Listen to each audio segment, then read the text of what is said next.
10 ಜನ್ಮ ತಾಳಿದ್ರು ಸಾಧ್ಯವಿಲ್ಲ. ನಕಲಿ ಸ್ವಾಮಿ,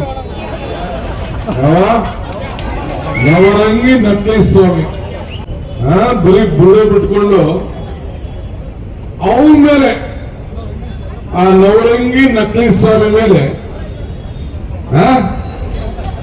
ಮುಖ್ಯಮಂತ್ರಿಗಳು ಆಗಿದ್ದಂತ ಸಂದರ್ಭದಲ್ಲಿ ಅಧಿಕಾರ ನೀನು ದುರುಪಯೋಗ ಮಾಡ್ಕೊಂಡಿದ್ಯಾ ಅಂತ ಲೋಕಾಯುಕ್ತ ಮಾಡಿ ತನಿಖೆ ಮಾಡಿ ಕಳಿಸಿದ್ರೆ ಗವರ್ನರ್ ಸಾಹೇಬ್ರೆ, ಯಾಕೆ ನೀವು ಪ್ರಾಸಿಕ್ಯೂಷನ್ ಪರ್ಮಿಷನ್ ಕೊಡ್ಲಿಲ್ಲ?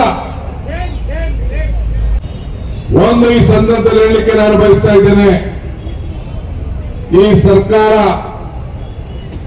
ಈ ನಾಯಕರುಗಳು 10 ತಿಂಗಳಲ್ಲಿ ಕಿತ್ತಾಕ್ತೀನಿ ಅಂತ ಏನು ಹೊರಟಿದ್ದಾರೆ ಬಿಜೆಪಿಯವರು, ನಿಮ್ಮನ್ನ ಉಪಯೋಗಿಸಿಕೊಂಡು ಏನೋ ಪ್ರಯತ್ನ ಮಾಡ್ತಾ ಇದ್ದಾರೆ. 10 ಜನ್ಮ ತಾಳಿದ್ರು ಸಾಧ್ಯವಿಲ್ಲ.